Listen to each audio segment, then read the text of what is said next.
Hello everybody, today I will again continue the chapter Element, Compounds and Mixture. I will now start evaporation.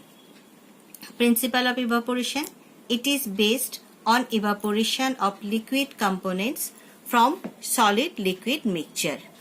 Technique. The soluble can be separated from its liquid component by allowing the liquid component to evaporate on heating. During the process of evaporation, the liquid component disappears in the atmosphere and the solid component is left behind in the evaporating dish. Example, separation of common salt from salt solution. See the apparatus, see this picture here, salt solution is taken and when this solution is heated, common salt remains in the dish and water disappear in the atmosphere. So this is evaporation process. After heating, the common salt is remain in the dish and water evaporate. Next, distillation. It is based on distillation of liquid component in a soluble liquid mixture. In a solid liquid mixture. Technique. Distillation is a process of converting liquid into vapors and then condensing the vapors back into the liquid. This method is useful to separate the soluble and the solvent from a solution. Example, distillation of impure water or sea water to get pure water in the laboratory. Now see the apparatus. This is the apparatus in which distillation takes place. The mixture is boiled in the distillation.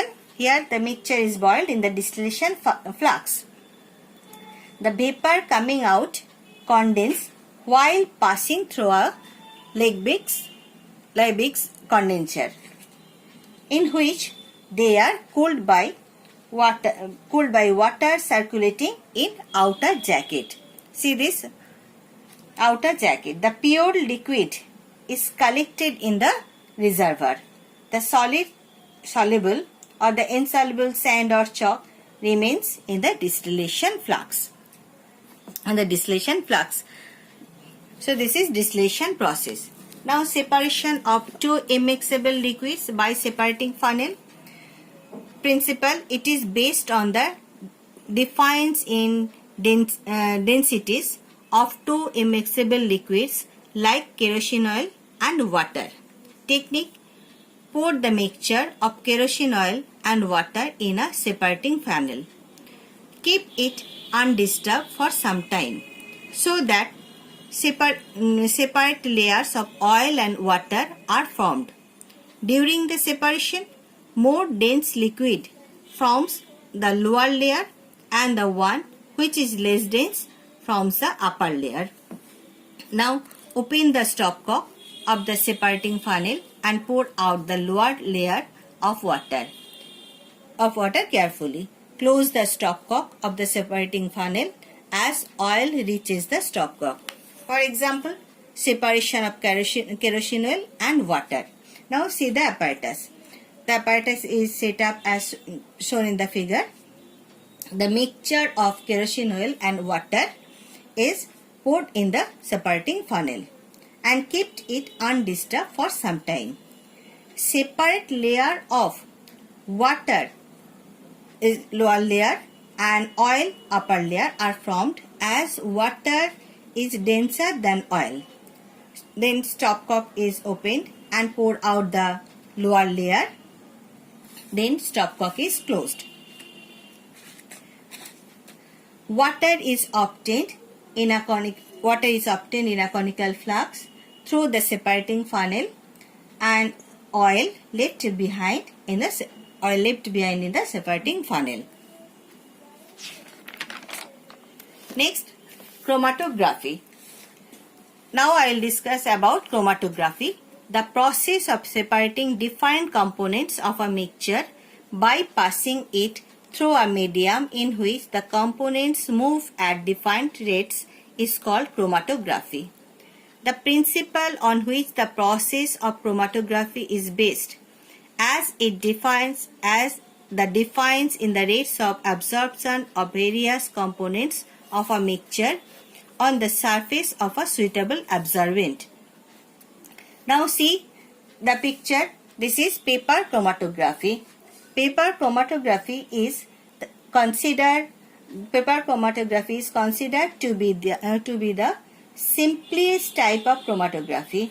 It is performed using a special type of paper called chromatographic paper or ordinary filter paper. This is chromatography paper. A line is drawn using a pencil near the edge of the paper at the bottom. This is the line. A drop of mixture that needs to be separated is placed on the filter paper above the drawn line. See this drop.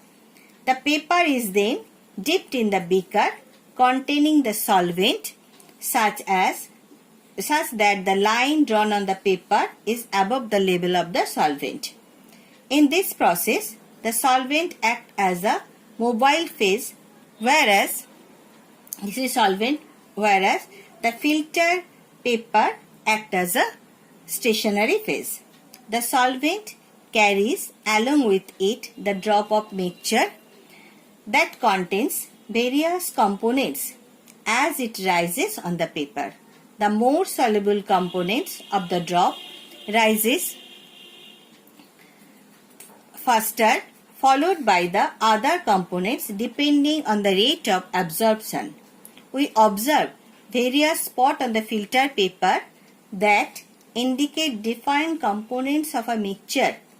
Later, we remove the paper from the solvent and dry it. Paper chromatography is used to separate various dye from the mixture. Now, I will discuss some question answer of this chapter. First, what is an element? Answer: elements are pure substances consisting of only one kind of atom. An element cannot be split into simpler substances by a chemical means. Example: hydrogen, oxygen. Now number 2, what is a compound? A compound is a substance composed of two or more elements chemically combined in a definite proportion by mass.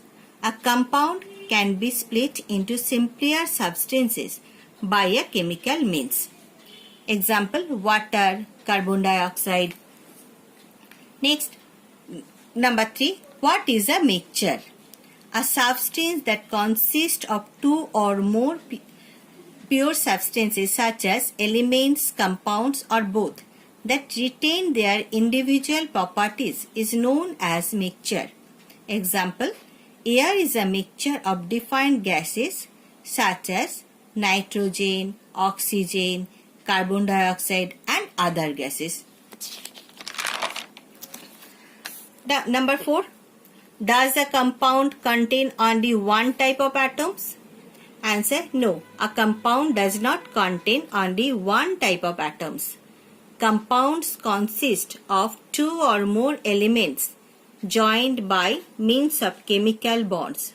A compound cannot be broken down by physical means. Now number 5, which of the following mixtures are homogeneous and which are heterogeneous? Carbon and sulfur. Carbon and sulfur are heterogeneous mixture. Now brass. Brass is a homogeneous mixture. See, salt and water. It is a homogeneous mixture as it is mixable. Water and carbon tetrachloride. Homogeneous mixture. Sand and salt. Heterogeneous mixture.